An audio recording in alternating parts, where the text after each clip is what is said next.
Amen. Est-ce que tu es avec moi?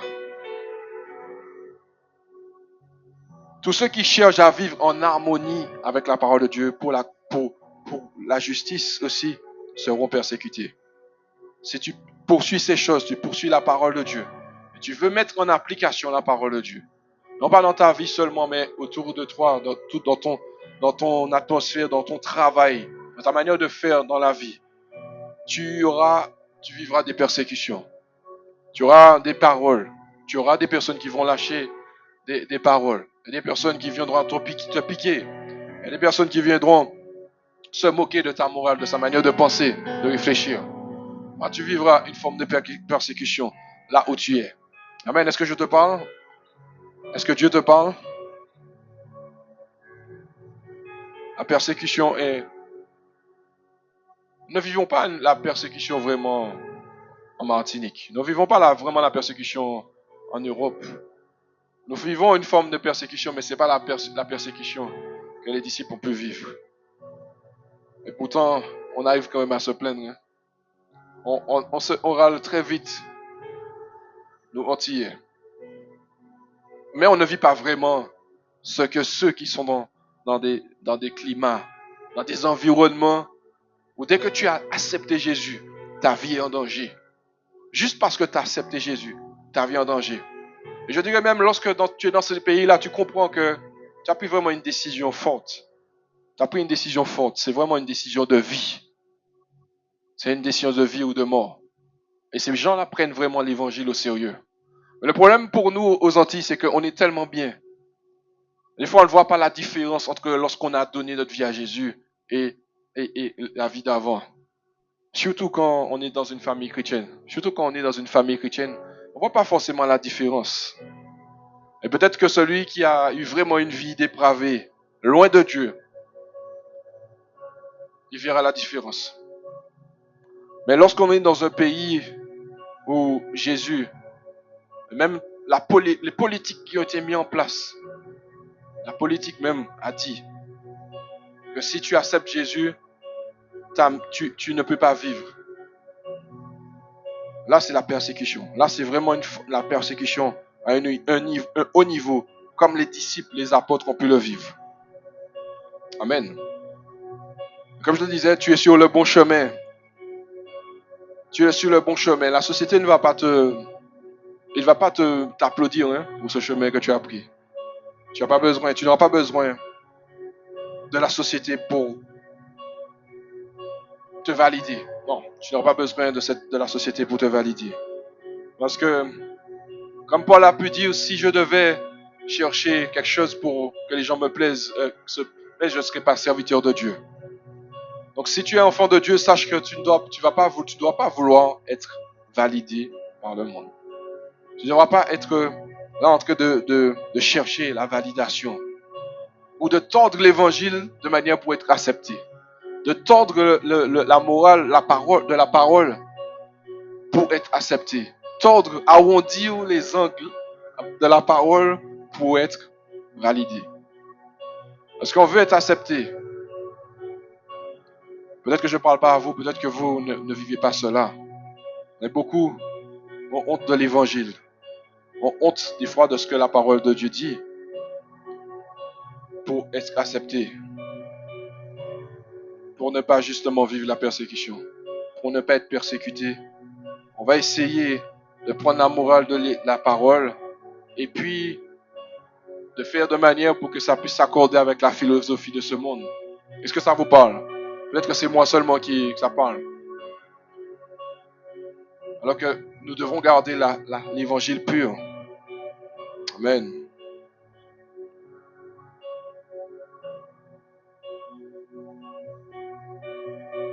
Ne cherchons pas la validation. Cherchons à vivre la vie que Jésus veut que nous puissions vivre.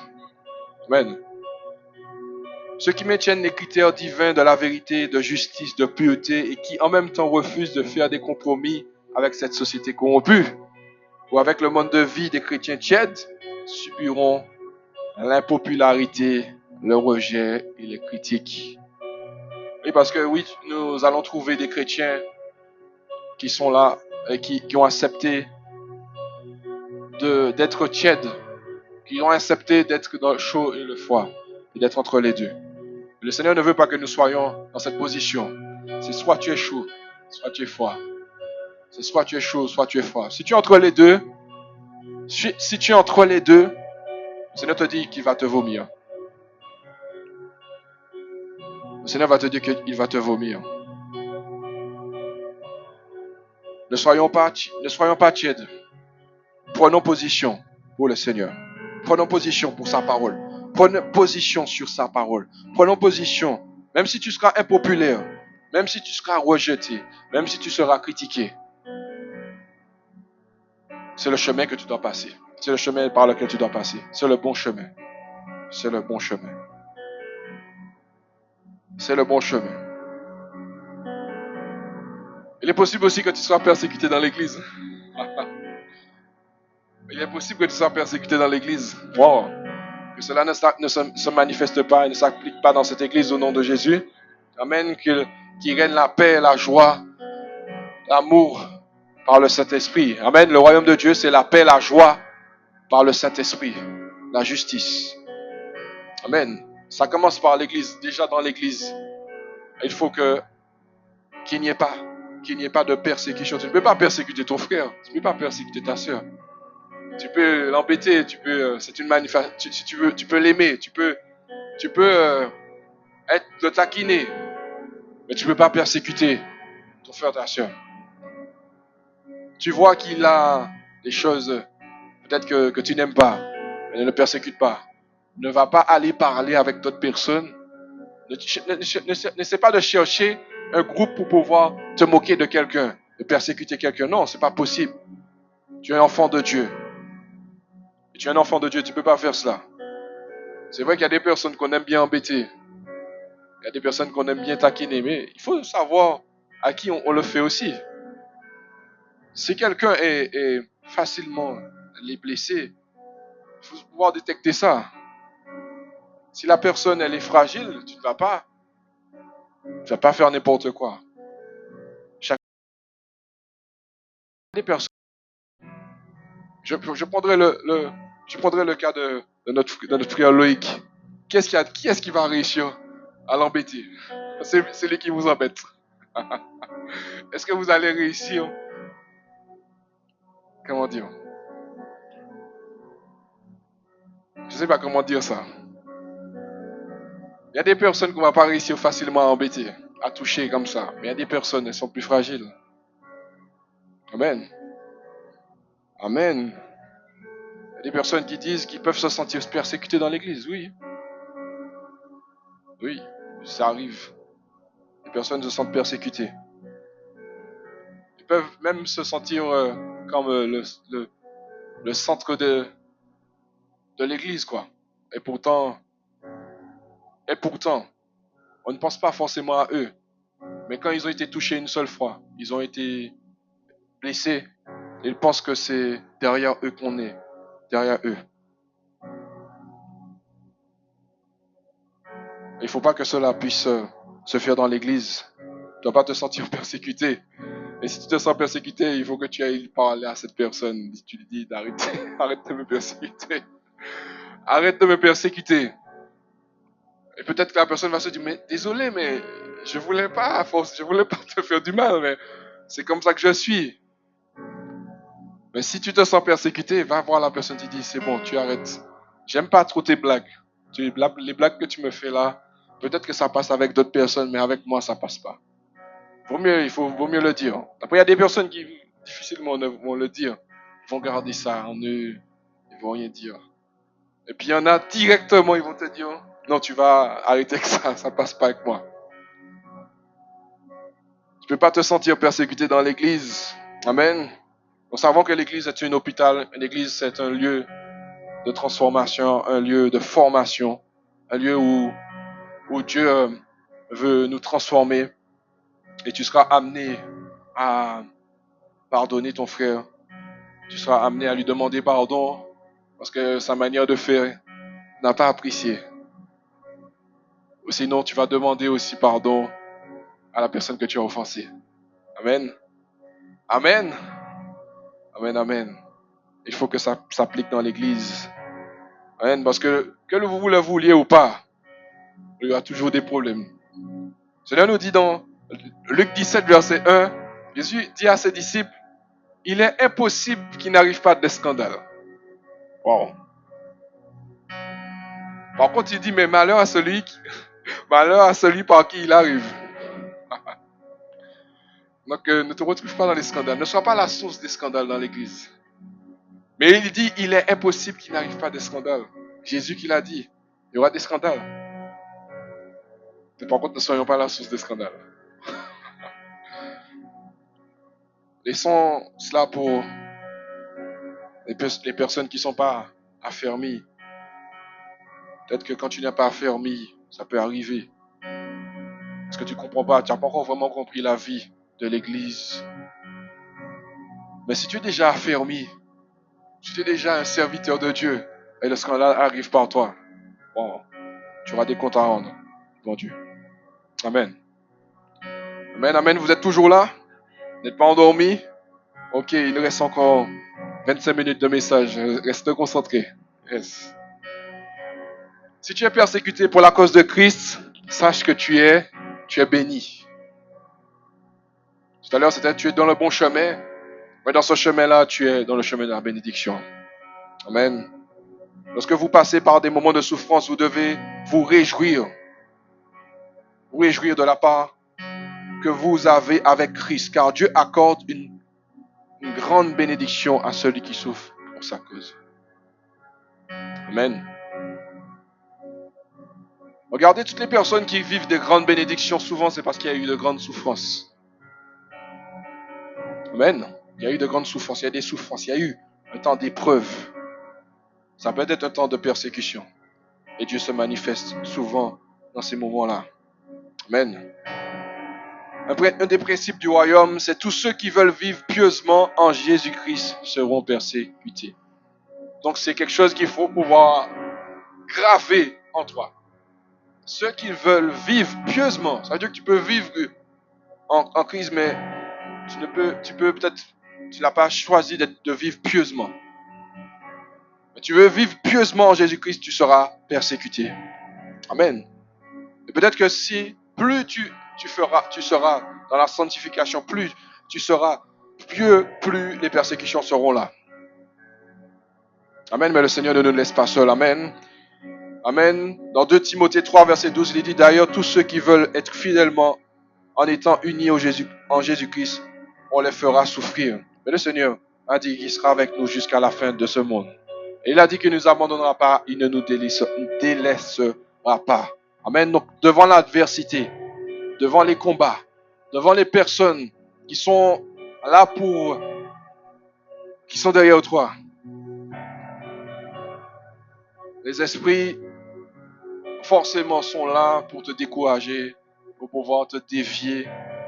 Et parfois, il y a une bénédiction qui est là en fait, qui est en attente.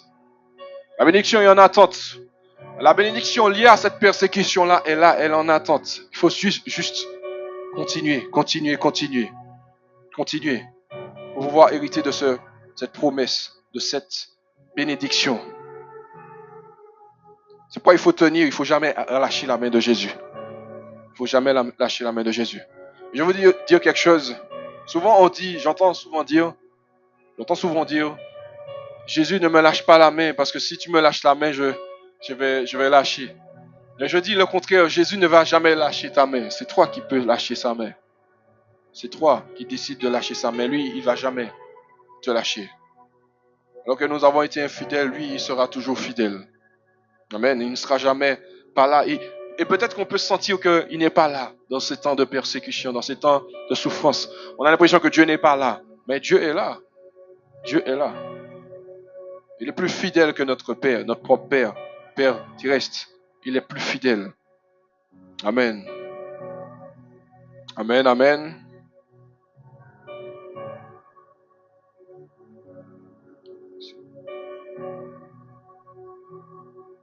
Dieu est fidèle. C'est là que je me suis rendu compte qu'il y a beaucoup de versets qui parlent de ça, la persécution, les combats, il y a beaucoup. Mais Jésus, c'était une partie de sa vie. Et c'était aussi la partie de la vie des disciples, des apôtres. Ils ont aussi continué à vivre les choses que Jésus a vécues. Dans 1 Pierre 2, verset 19 à 21, il dit, car c'est une grâce que de supporter des afflictions par motif de conscience envers Dieu quand on souffre injustement. On va prendre ce verset-là, s'il te plaît, dans la version du Semeur. 1 Pierre 2, verset 19 à 21. 1 Pierre 2, verset 19 à 21. Version du Semeur.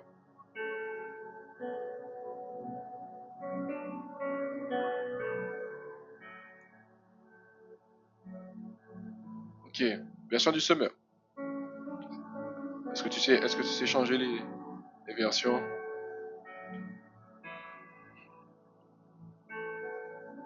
Sinon, je le prendrai au téléphone. C'est bon? Ok. En effet, c'est un privilège que de supporter des souffrances imméritées. Souffrances imméritées. Par motif de conscience envers Dieu. C'est vrai. Quelle gloire y a-t-il en effet à endurer un châtiment pour avoir commis une faute? Il n'y a pas de gloire, effectivement. Effectivement, si tu as fait quelque chose, tu as fait une faute, il n'y a pas de gloire. Mais si vous endurez la souffrance, tout en ayant fait le bien, c'est un privilège devant Dieu. Verset 21, il dit, c'est à cela que Dieu vous a appelé.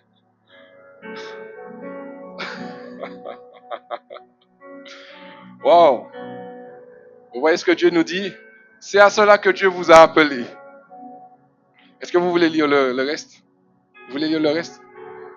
Car Christ aussi a souffert pour vous, vous laissant un exemple pour que vous suivez ses traces. Veux-tu suivre les traces de Jésus? Veux-tu suivre les traces de Jésus? Voici le chemin de Jésus. T'a donné. Il t'a dit, c'est à cela que Dieu vous a appelé. Amen. Ce sont des souffrances imméritées que nous allons vivre. Des choses que nous n'allons pas trouver normales que nous puissions vivre. On va pouvoir râler, dire, mais Seigneur, pourquoi je vis ça, Seigneur? Pourquoi je vis ce genre de situation, Seigneur? Pourquoi, Seigneur, on est injuste avec moi? Pourquoi on est comme ça avec moi? Tu vivras des souffrances imméritées, tu vivras des persécutions. Parce que tu aimes les gens, tout simplement. Parce que tu aimes, tu vas souffrir. Parce que tu aimes, tu auras des persécutions. C'est parce que Jésus aimait les Juifs. Et pourtant, c'est ces mêmes Juifs. C'est ces mêmes Juifs qui l'ont crucifié. C'est eux-mêmes. Et pourtant, il était venu pour les Juifs. De base, il était venu pour les Juifs. Les Juifs ne l'ont pas le point reçu. Je leur dis merci aussi aux Juifs parce que cette grâce s'est manifestée pour le monde. Eux qui n'ont pas reçu, le monde a reçu Jésus. Amen. Et aujourd'hui, nous pourrons dire que nous sommes enfants de Dieu. Et nous ne sommes pas moins que des Juifs aujourd'hui. Eux qui disent qu'ils sont le peuple de Dieu, le peuple élu, nous sommes aussi le peuple de Dieu parce que nous avons accepté Jésus. Amen. Amen. Il faut comprendre ça aujourd'hui. Nous ne sommes pas moins qu'un Juif. Nous sommes héritiers de Dieu et co-héritiers de Christ. Amen. Il y a un verset qui parle de la communion des souffrances. Je ne l'ai pas pris. La communion des souffrances. Ça veut dire que nous devons être en communion avec ces souffrances. Mais heureusement, grâce à Dieu, nous ne vivrons pas ce que Jésus a vécu. Jésus a porté le poids du monde. Il a porté le poids du péché de ce monde. Nous n'avons pas cette capacité de pouvoir tenir. Et ce que nous allons vivre, ce n'est rien par rapport à ce que Jésus a vécu. Mais ce n'est rien par rapport à la gloire que nous allons vivre par la suite. Amen. Amen. Amen, amen. Je continue. La plus grande gloire et le plus grand privilège de tout enfant de Dieu. Ok. Merci de me l'avoir donné. C'est ainsi que je pourrais connaître Christ, c'est-à-dire expérimenter la puissance de sa résurrection et après avoir et avoir part à ses souffrances en devenant semblable à lui jusqu'à dans sa mort. Mais la parole de Dieu le confirme. Il n'y aura pas de souffrance, il n'y a pas de puissance s'il n'y a pas aussi avoir part à ses souffrances. Tu ne vas pas avoir part à toutes ces souffrances, heureusement, mais part à ses souffrances. Amen. Oui, effectivement, la communion des souffrances. Nous devons être communion, donc ça doit être vraiment dans nos cœurs une grâce, une gloire pour nous de vivre ces choses. Tu n'es pas effrayé, non? Ça ne t'embête pas ce que Dieu dit? Est-ce que ça t'embête? Il faut me répondre. Je pose une question. Est-ce que ça t'embête ce que Dieu dit? Et si Dieu, qui est un bon papa, te dit que tu dois passer par ça, c'est que c'est une bonne chose. Amen. Il s'agit maintenant de le connaître, lui ainsi que la puissance de sa résurrection et la communion de ses souffrances, en étant configuré à lui. Configuré, j'aime bien. Configuré à lui. Tu as besoin d'une configuration. Configuré à lui dans la mort. Amen. C'est pas toi qui pourras te configurer à lui. C'est lui seulement qui pourra le faire. Tu n'auras pas cette capacité. Amen. Amen, amen. Si nous voulons vraiment entrer dans le royaume, nous devrons vivre ces choses. Bien sûr, nous sommes en Martinique. C'est conditionné par rapport à notre pays. Mais nous sommes persécutés d'une certaine manière. Est-ce que tu ne sens pas que nous sommes persécutés au travers des réseaux sociaux? Est-ce que tu ne te sens pas persécuté par les réseaux sociaux? Moi, je me sens persécuté, personnellement. Parce que c'est un instrument que tu as besoin d'utiliser. Ce téléphone, tu as un instrument que tu as besoin d'utiliser, soit pour ton activité professionnelle, pour ton travail, pour tout. Tout est centralisé là. Et on a besoin de passer du temps avec Dieu. On a besoin d'être en communion avec le Seigneur. Mais cet outil-là nous donne des informations, tout le temps des informations. On envoie, on en reçoit, on en reçoit, on en reçoit. Cette liberté-là est une forme de persécution que tu dois pouvoir gérer, que tu dois pouvoir conditionner. Amen. Par des réseaux sociaux, tu peux être persécuté aussi. Tu peux être persécuté sur les réseaux sociaux. Faisons attention aux réseaux sociaux. Parce que de ce que j'ai entendu, j'ai pu voir des personnes se sont suicidées par rapport aux réseaux sociaux. Par rapport aux réseaux sociaux. Par rapport à des histoires sur eux. Des personnes qui ont divulgué des choses sur quelqu'un. Et ces personnes-là n'ont pas su gérer ça. Ils se sont suicidés. Imaginez que quelqu'un ne vous aime pas et décide de mettre votre nom sur les réseaux sociaux et de dire des choses fausses sur vous. Imaginez les répercussions que ça peut avoir sur vous. Vous ne savez pas comment vous allez réagir. Imaginez quelqu'un qui ne vous aime pas et le diable qui connaît votre destinée, qui connaît ce qu'il veut faire avec vous, décide de mettre votre nom sur les réseaux sociaux, sur Facebook, sur Instagram, sur TikTok, sur toutes les plateformes et décide de vous salir. Décide de le faire. Il faut pouvoir gérer cela. Surtout dans un pays où il n'y a pas vraiment de justice. Ah oui, il n'y a pas de justice. Amen. Que le nom du Seigneur soit béni. Est-ce que je continue encore? Je continue? Ok.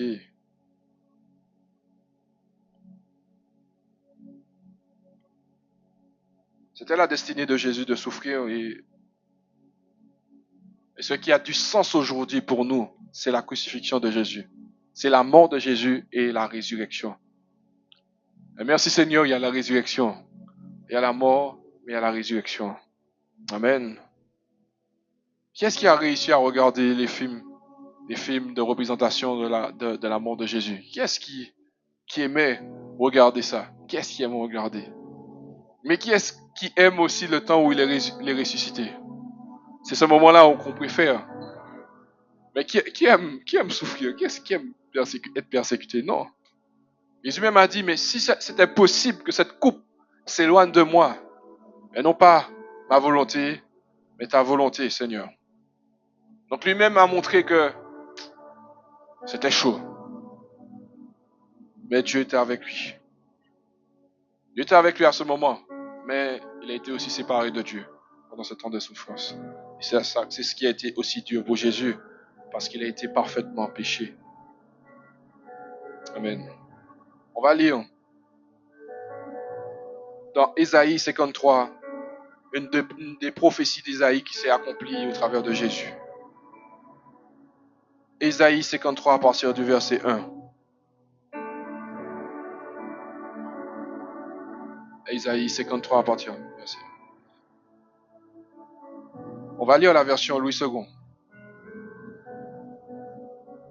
C'est NBS.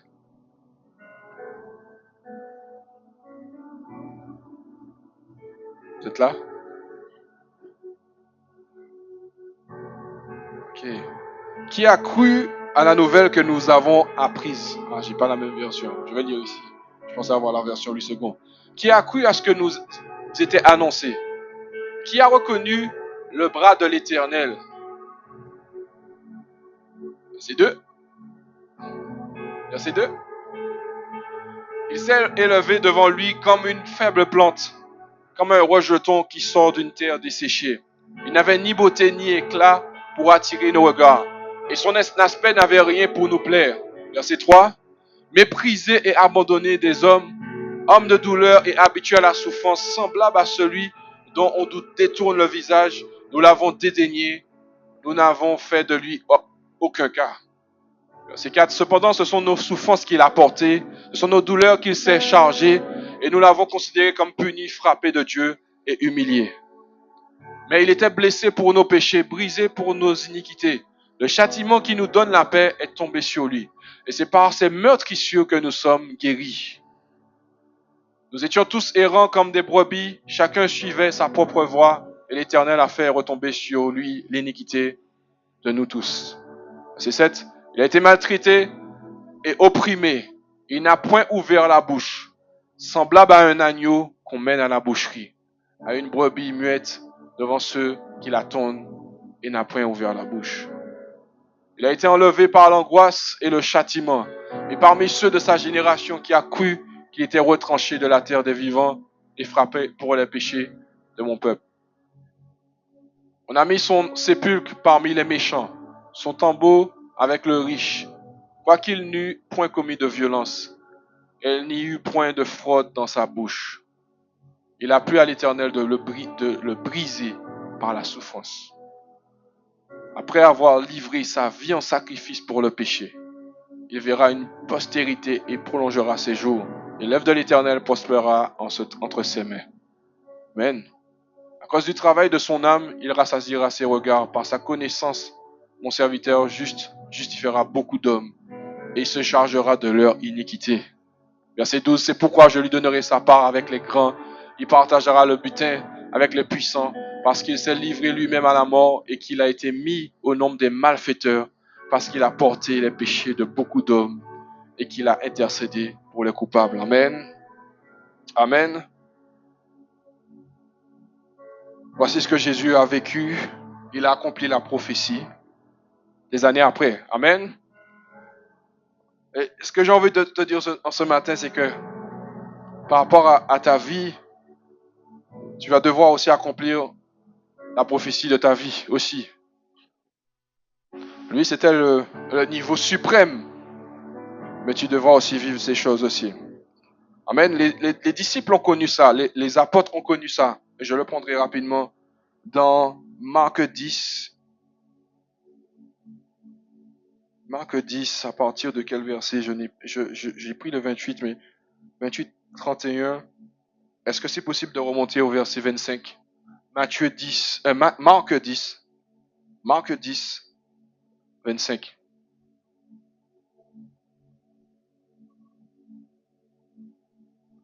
Est-ce que tu peux remonter au 20? On lit beaucoup aujourd'hui. J'espère que vous êtes là. Ok.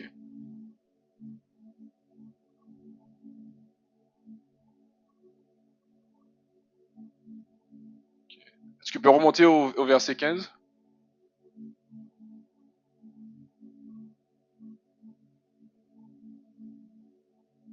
Alors, excusez-moi, je ne sais pas où remonter. J'ai pas envie de dire trop longtemps non plus. Marc 10. Dans ce chapitre, il s'agit des disciples qui, alors non, je me trompe de verset. C'est un Pierre, c'est dans un Pierre qu'il y a tout ça. Je me suis trompé. Waouh.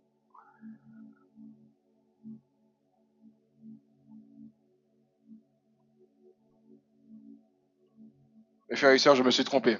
Je parle toujours de la bénédiction et je suis déjà passé à un autre, je suis déjà passé à autre chose.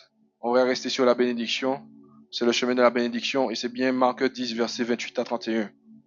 Ce sera dans l'autre partie que je parlerai dans un Pierre. Donc c'est bien Marc 10, verset 28 à 31. Est-ce que tu peux remonter? Marc 10, verset 28 à 31.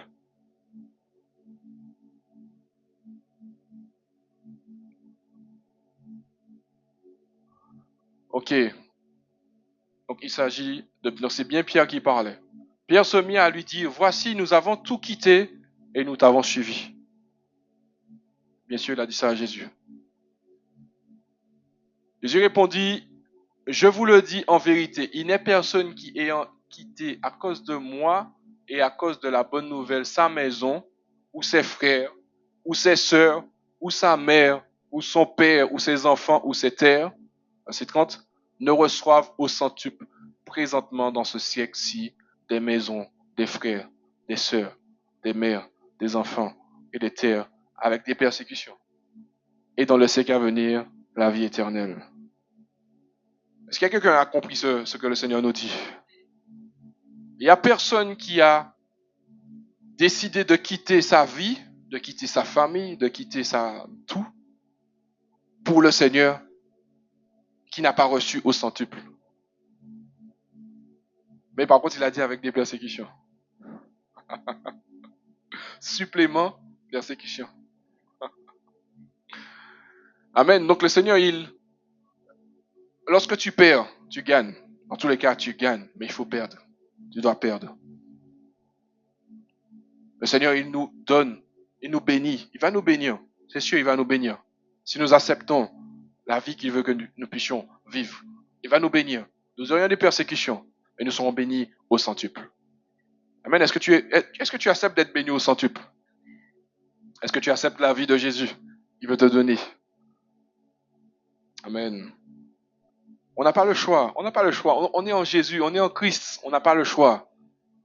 Donc si tu trouves que ta vie est trop tranquille, pose-toi des questions. Moi-même aussi, je peux me poser des questions. Hein. Je peux me poser des questions. Je me pose des questions. Je me dis, Seigneur, si je suis trop tranquille, c'est qu'il y a un problème. C'est que je ne suis pas encore dans la bénédiction. Si je ne vois pas les bénédictions au centuple et je n'ai pas les persécutions, c'est que je ne suis pas encore entré dans la vie de Jésus. Amen. Amen. Amen. Tu es béni. Tu es béni. Un autre point, ce sera le dernier en ce matin. Si tu es persécuté pour la cause de Jésus, ton appel et ton ministère va s'intensifier. Amen. La persécution, c'est comme le carburant qui va permettre à ton ministère, à ton appel de s'intensifier. Amen. Tu auras besoin de ces choses, des épreuves, pour que ton ministère puisse passer à un autre niveau. Pourquoi on va prier? Souvent, il y a des problématiques. Souvent, il y a des problèmes. Mais s'il n'y avait pas de problèmes, s'il n'y avait pas de choses à résoudre, s'il n'y avait pas des malades à guérir, s'il n'y avait pas, il y avait pas des choses des choses dans la vie, est-ce que tu aurais vraiment prié? Est-ce que tu aurais vraiment prié? Et Dieu permet cela pour que notre appel se renforce, notre ministère, là où Dieu t'appelle, à s'intensifier. Amen. Amen, amen. Et c'est vrai qu'on peut vivre cela comme des choses qui peuvent s'abattre sur nos vies. Pourquoi? Mais est-ce que il fallait que, est-ce que, si j'étais pas rentré dans ça, peut-être que je n'aurais pas vécu ça. Si j'étais resté dans mon coin, si j'avais juste J'étais juste chrétien. Alors peut-être que j'aurais pas eu ces problèmes-là. Mais je suis rentré dans ça, j'ai commencé à prier, j'ai commencé à déranger des esprits maintenant, voilà, mais je suis attaqué maintenant. Et non, c'est pas la bonne mentalité. Parce que dans tous les cas, Dieu veut que tu puisses être un vainqueur. Dieu veut que tu sois un vainqueur. Il parle des vainqueurs dans l'Apocalypse.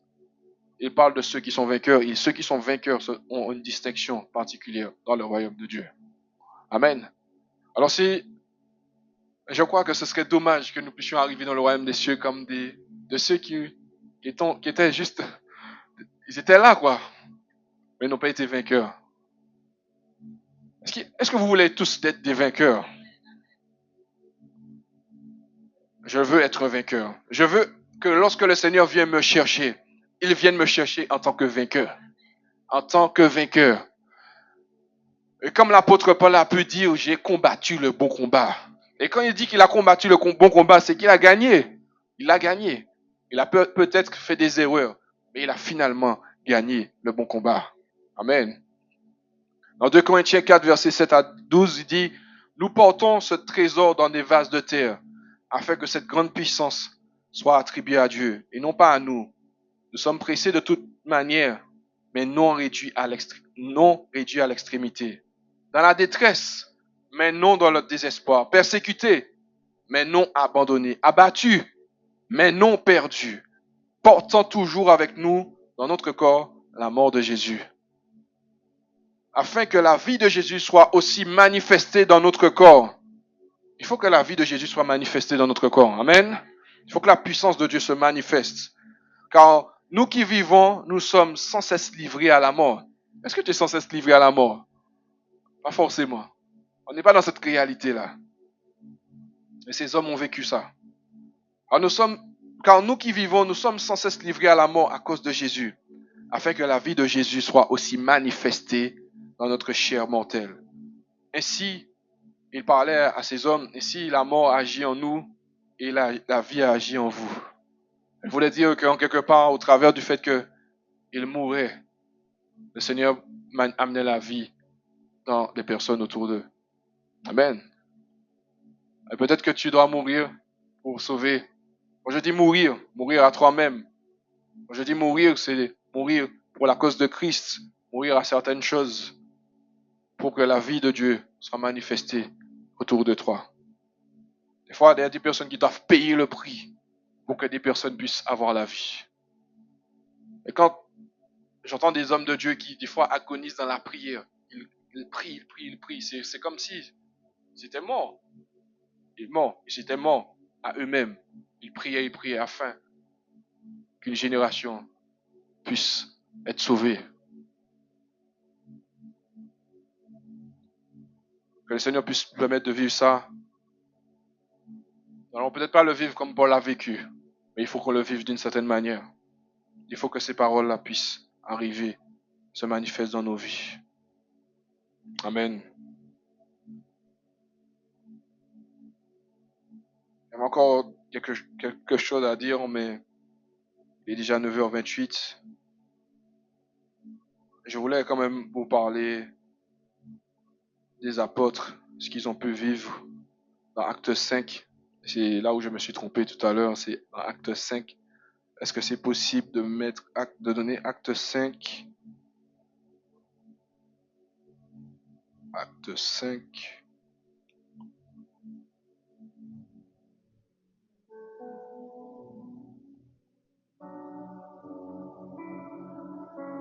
À partir du verset 17. Acte 5, verset 17. Et nous allons le lire jusqu'au verset 42. Restons concentrés et puis après nous allons prier.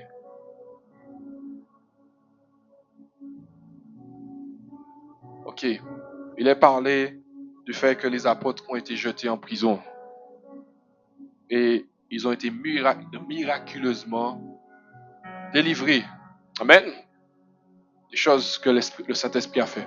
On va lire. Cependant, le souverain sacrificateur et tous ceux qui étaient avec lui savoir le parti des Sadducéens se levèrent remplis de jalousie. Parce qu'ils étaient jaloux de ce que les apôtres faisaient. Ils faisaient des miracles, ils faisaient des choses incroyables. Je continue. Ils mirent la main sur les apôtres et les jetèrent dans la prison publique.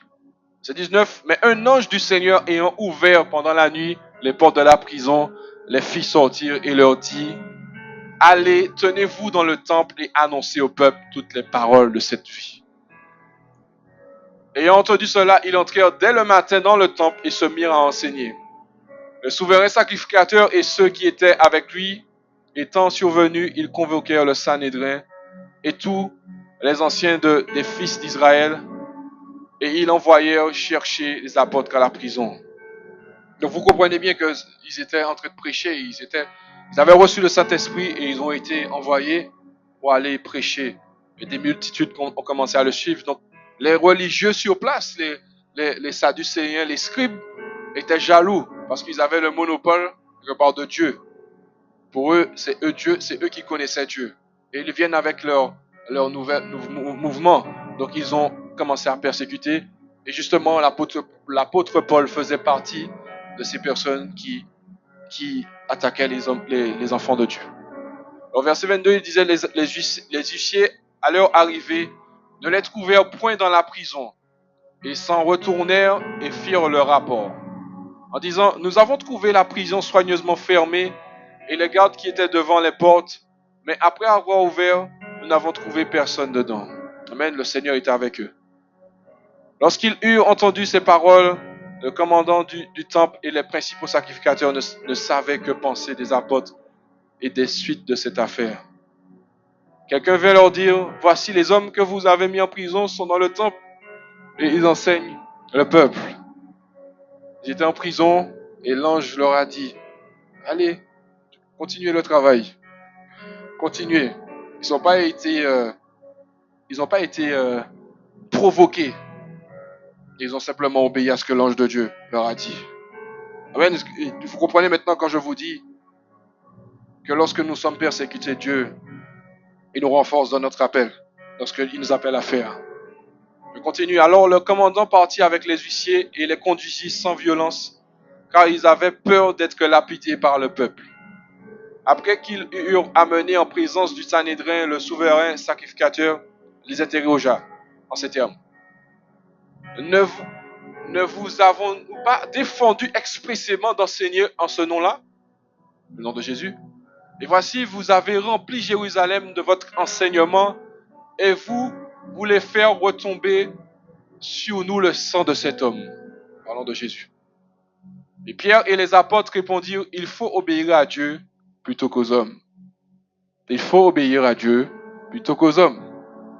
Verset 30, le Dieu de nos pères a ressuscité Jésus que vous avez tué en le pendant au bois. Et Dieu l'a élevé par sa droite comme prince et sauveur pour donner à Israël la repentance et le pardon des péchés. Et nous sommes témoins de ces choses, de même que le Saint-Esprit que Dieu nous a donné à ceux qui lui obéissent. A donné à ceux qui lui obéissent. Furieux de ces paroles, il voulait les faire mourir. Mais un pharisien nommé Gamaliel, docteur de la loi, estimé de tout le peuple, se leva devant le Sanhédrin et ordonna de faire sortir un instant les apôtres. C'est 35. Puis il leur dit: Hommes israélites, prenez garde à ce que vous allez faire à l'égard de ces gens. Dieu l'a utilisé pour les prévenir. Verset 36. Car il n'y a pas longtemps que parut Teudas qui se donnait pour quelque chose et auquel se rallièrent environ 400 hommes. Il fut tué et tous ceux qui l'avaient suivi furent mis en déroute et réduits à rien. Après lui parut Judas le Galiléen à l'époque du recensement et il attira du monde à son parti. Il périt aussi et tous ceux qui l'avaient suivi furent dispersés. Et maintenant je vous le dis, ne vous occupez plus de ces hommes, laissez-les aller.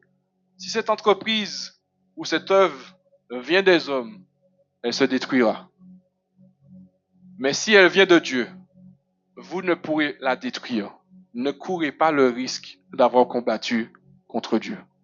Ne prends pas le risque de combattre contre Dieu. Et c'est ce que l'ennemi essaiera de faire. Mais le Saint-Esprit, Dieu parlera à nos oppresseurs, Dieu parlera à ceux qui veulent nous persécuter pour leur dire: arrête d'attaquer mon enfant, arrête de toucher à mon enfant, parce que tu risques gros. Est-ce que ça vous a parlé en ce matin? Est-ce que ça vous a parlé en ce matin? Dieu t'a appelé. Dieu veut que tu puisses le servir.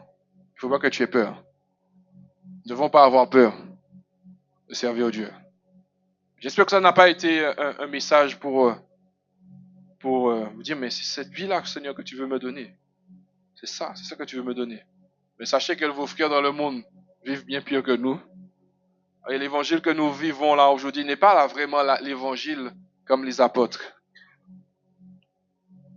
Mais nous devons, et tu dois vouloir vivre la parole de Dieu. On doit vouloir vivre la parole de Dieu. Si nous voulons voir de grandes choses, on doit vivre la parole de Dieu. Ce que Dieu a fait au travers de ses disciples. Nous n'avons pas la même histoire, mais nous devons vivre ce que Dieu a vécu. Amen. Alors ce matin, ce que je voulais te dire, c'est que tu es dans le bon chemin si tu vis persécution. Ne cherche pas à être persécuté. Ne cherche pas à vivre la persécution. Ne cherche pas à vivre des souffrances. Ne te mets pas dans la persécution toi-même. Mais Dieu sait qu'est-ce qu'il a besoin de faire dans ta vie. Il connaît le chemin par lequel tu dois passer. Dieu a un plan de paix et non de malheur pour te donner un avenir et une espérance. Amen. Ça veut dire que ta vie ne va pas se résumer à la persécution. Ta vie ne va pas se résumer aux problèmes, aux souffrances. Non. Ce qu'on retiendra de ta vie, c'est que tu es un vainqueur, que tu as vécu dans la paix, dans la joie. Amen. Il y a eu des persécutions, mais les persécutions n'ont été rien par rapport à ce que Dieu a manifesté pour nous. Il a dit, on reprend ce verset, il va nous bénir. Je pense que c'est le verset qu'on aime le plus. Et il va, si tu quittes à cause de moi l'évangile, ta maison, tes frères, tes sœurs, ta mère, ton père, tes enfants, tes terres, tes biens, et toi, tu recevras au centuple des maisons, des frères, des sœurs, des mères, des enfants. Et il faut prendre ça vraiment spirituellement. Aussi bien physiquement que spirituellement. Et le Seigneur nous donne, il dit, aussi avec des persécutions. L'ennemi sera ton persécuteur, il ne te lâchera jamais. Mais nous savons que le Seigneur est avec nous et il sera toujours là avec nous. Appuyons-nous sur le Seigneur, appuyons-nous sur lui. Il est important que nous puissions le prêcher. Est-ce que vous êtes conscient de ces choses? Tu es déjà peut-être conscient de cela, mais le Seigneur a voulu te le rappeler. Nous ne savons pas par quoi nous allons passer dans les années qui viennent. Nous ne savons pas qui nous réserve les années. Est-ce que tu sais? Est-ce que tu sais qu'est-ce qu'on va vivre ces 4 dernières années arrivées à 2030? Nous ne savons pas.